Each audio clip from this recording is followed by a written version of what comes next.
Saodat yillarining birida Fatima-i Zahra radhiyallohu anha juda go'zal bir qizni dunyoga keltirdi. Bu vaqtda Ali ibn Abi Talib uzoqroq yerda edi. Rasululloh alayhissalom qizining ko'z yorganini eshitib Fatimaning uyiga keldilar. Qizini juda yaxshi ko'rardi. Eson-omon qutulgani bilan tabriklab, taskin beruvchi so'zlarni aytdi. Yaxshi niyat bilan chaqaloqqa xolasi Ummu Kulsumning nomini qo'ydi.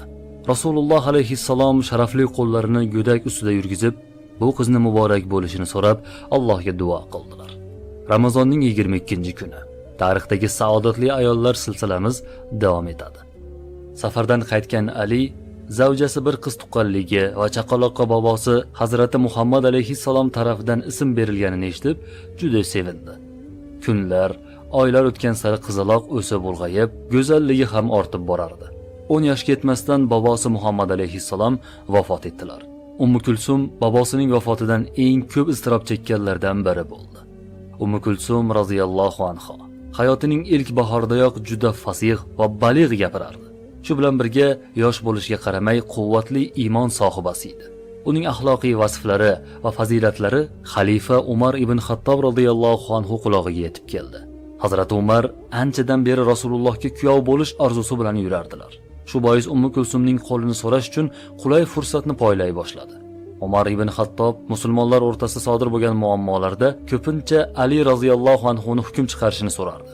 Chunki Ali ibn Abi Talib fatvo berishdagi bilimdonligi va fiqh borasidagi chuqur ilmiga ishonardi.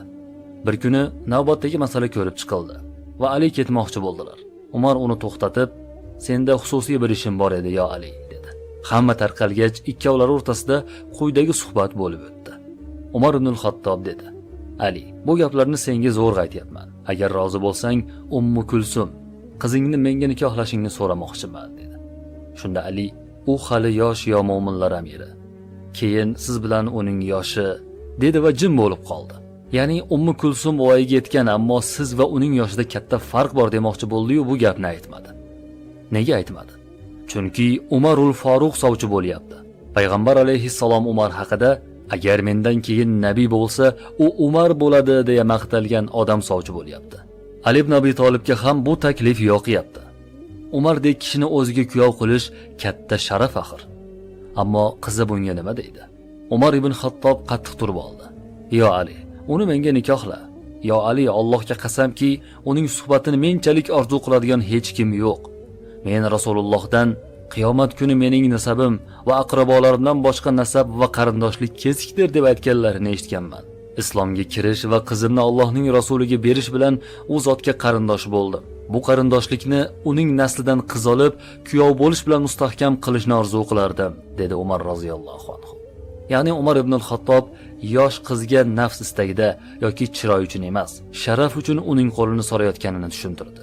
Shunda Ali: "U holda qizimdan so'ray. Rozi bo'lsa sizning oldingizga yuboraman. Agar ikkingiz ham rozi bo'lsangiz va ma'qul kelsangiz, uni sizga nikohlab beraman", dedi. Bu suhbatdan so'ng Ali ibn Abi Talib uyga ketdi. Uyga kelgach, qizlari Ummu Kulsumni chaqirdi. Unga bir xirqani berib shunday dedi: "Bu xirqani mo'minlarning amiri Xattob o'g'li Umarga olib bor qizim va unga otam sizga aytgan xirqa mana shu ekan degin", dedi. Ummu Kulsum xirqani olib Umar roziyallohu anhu ning huzurlariga keldi. Izn so'rab ichkariga kirdi va otasi tayinlagan gaplarni aytdi. Ummu Kulsum radhiyallohu anha asl ko'zlangan maqsadni bilmasdi. Ya'ni bizni tilda aytganda uchrashuv marosimi.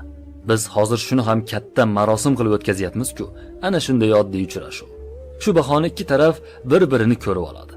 Umar ibn Xattobning ko'zlari sevinchdan porlab: "Xudo seni asragur.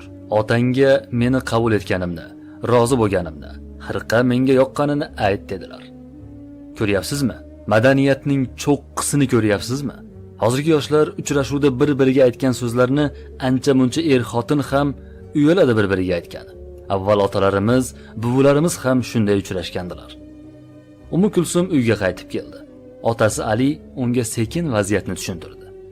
Ummu Kulsum oqila, turmushga chiqishda nimalarga qarash kerakligini yaxshi biladigan qiz edi. Xalifa, jannat bashoratini olgan ashara-i mubashsharaning bittasi. Islom tarixidagi eng adolatli kishi. Bobosini qiyin paytda quvvatlagan zot Umarga yo'q deydimi? Ummu Kulsum ham rozi bo'ldi. Umar roziyallohu anhu masjidga yurib bordi. Kibor sahobalar yig'ilgandan so'ng: menga saodat, baxt tilamaysizmi? Meni tabriklamaysizlarmi dedi. Kimga uylanyapsiz yo Amirul Mo'minin deb so'radilar. Abu Talibning o'g'li Alining qizi Rasulullohning nabirasi Ummu Kulsumga Rasulullohga kuyov bo'lish sharafiga yetdim dedi. Majlisga yig'ilganlar Hazrat Umarni tabriklab, unga xayr va saodat tiladilar. Ummu Kulsumga Hazrat Umar 40 ming dirham mahr berdi. Umar roziyallohu anhuning orzusi bir ayolning eri bo'lish, shahvatini qondirish emasdi. Aksincha, u juda ulug', sharafli g'oya va maqsadni ko'zlagan edi. Ummu Kulsum mo'minlarning amiri Umar ibn Xattobning xonadonlarida itoatli, vafodor zavja o'laroq yashadi.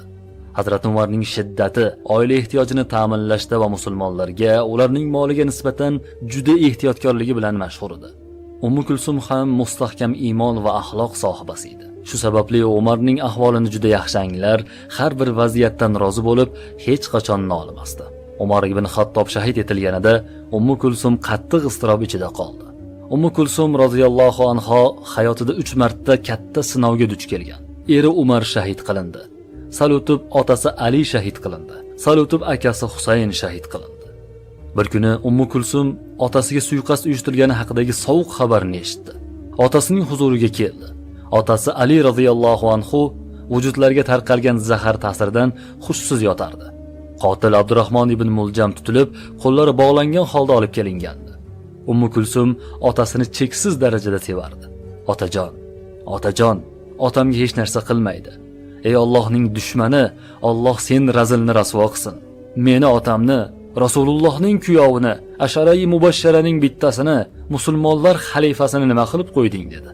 Shunda Ibn Muljam, sen kim uchun yig'layapsan? Bu kofir. Tog'ut uchun bekorga yig'lama.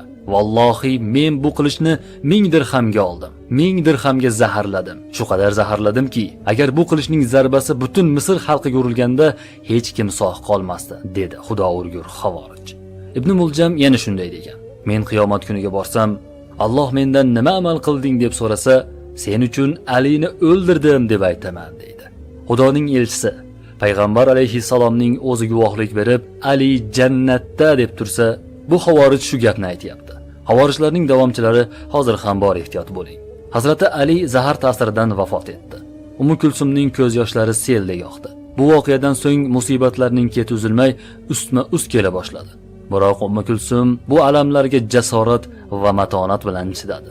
Ummu Kulsum radhiyallohu anha umrining oxirigacha haqqa bo'lgan sadoqatidan aslo ayrilmadi.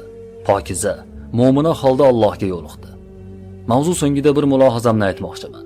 Hozir e'tibor bersangiz, filmlarda shunday sahnalar ko'rsatiladiki, qiz ota-onasi topgan yigitga turmushga chiqsa, baxtqaro bo'lib, hayot izidan chiqib, ajrashib keladi. Keyin qiz o'zi topgan yigitga turmushga chiqsa, baxtli, saodatli bo'lib yashaydi. Qarang, bizni qanday chalg'itishyapti. Axir Alloh va Rasuli ota-onangga itoat qiyin, shunda oxiratda ham va shu dunyoning o'zida ham saodat topasan. Senga saodatning barcha eshiklari ochiladi deb tursa, qanday qilib ota-onasiga ishongan, ularning ra'yiga qarshi chiqmagan, ularni rozi qilgan qiz baxtqaro bo'lishi mumkin. Qizlar, muslimalar, singillarim, ota-onaga quloq tutavering.